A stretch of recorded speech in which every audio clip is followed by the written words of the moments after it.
Hai semuanya. Perkenalkan, nama saya Septiala Nehemia. Saya mahasiswi Prodi D3 Keperawatan Poltekkes Kemenkes dari kelas 1B dengan NIM P0512210093. Pada video ini saya akan mengenalkan tokoh favorit yang menjadi idola saya dalam bidang kesehatan, yang dimana kepribadiannya patut untuk dicontoh. Namun sebelumnya saya akan membahas apa itu kepribadian.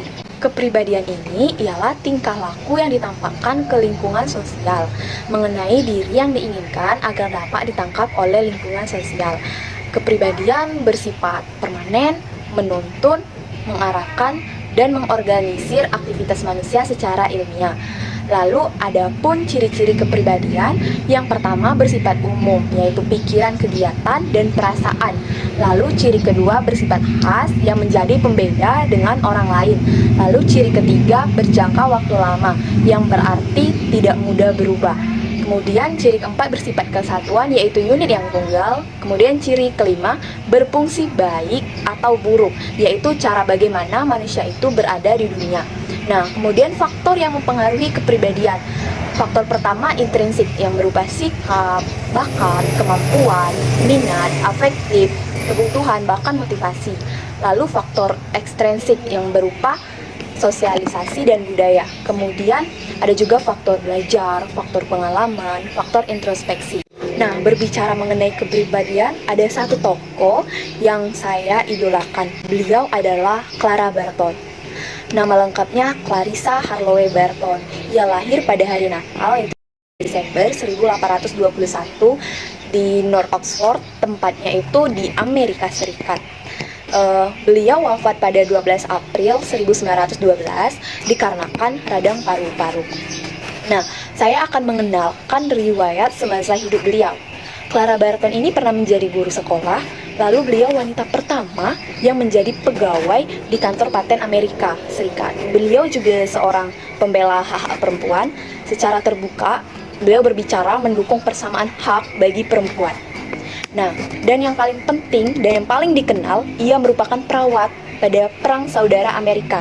Ia mendistribusikan persediaan untuk orang yang sakit dan yang terluka. Clara pun menjadi malaikat medan perang. Karena prestasinya ini, ia ditempatkan sebagai orang yang berwenang atas rumah sakit Union, yaitu tempat di mana ia mendapatkan julukan Lady in Charge. Nah, setelah perang usai, beliau pergi ke Eropa, di mana ia bertemu dengan Komite Palang Merah Internasional. Lalu beliau begitu terinspirasi oleh organisasi medis itu. Akhirnya ia membawa organisasi itu ke Amerika. Nah, Clara membentuk Palang Merah Amerika pada tahun 1881 di usianya yang ke-59 tahun, dan ia memimpinnya selama 23 tahun. Ada beberapa alasan saya memilih tokoh Clara Barton yang menjadi tokoh idola yang menginspirasi saya, di mana dia ini tidak peduli tentang apa yang akan terjadi pada dirinya sendiri, tetapi tahu bahwa apapun yang terjadi, dia harus menyelamatkan nyawa para prajurit. Jika dia membiarkan rasa takut menahannya, ratusan tentara akan binasa. Kehadiran Clara Barton di medan perang, bahkan ketika perang berkecamuk, menunjukkan keberaniannya yang tak tergoyahkan, dan pada akhirnya membuktikan bahwa dia tidak hanya berani tetapi juga rela berkorban. Nah, kesediaan Clara Barton untuk mengorbankan waktu dan usahanya bagi kepentingan orang lain mencerminkan bahwa ketidakegoisannya yang besar, dan akhirnya membawanya ke pencapaian yang lebih besar lagi. Dengan tindakan peduli dan kepribadiannya yang baik, Clara Barton ini menginspirasi orang dimanapun dengan mengajari mereka untuk tidak takut, mengatasi rintangan, dan bertahan sampai akhir. Clara Barton menginspirasi saya untuk membantu orang lain ketika mereka dalam kesulitan. Dia telah mengajari saya pentingnya bersikap lemah lembut terhadap orang lain. Kemudian kehidupan dan warisannya telah menantang saya untuk memikirkan cara-cara untuk memberi manfaat bagi dunia. Memotivasi saya untuk menjadi yang lebih baik.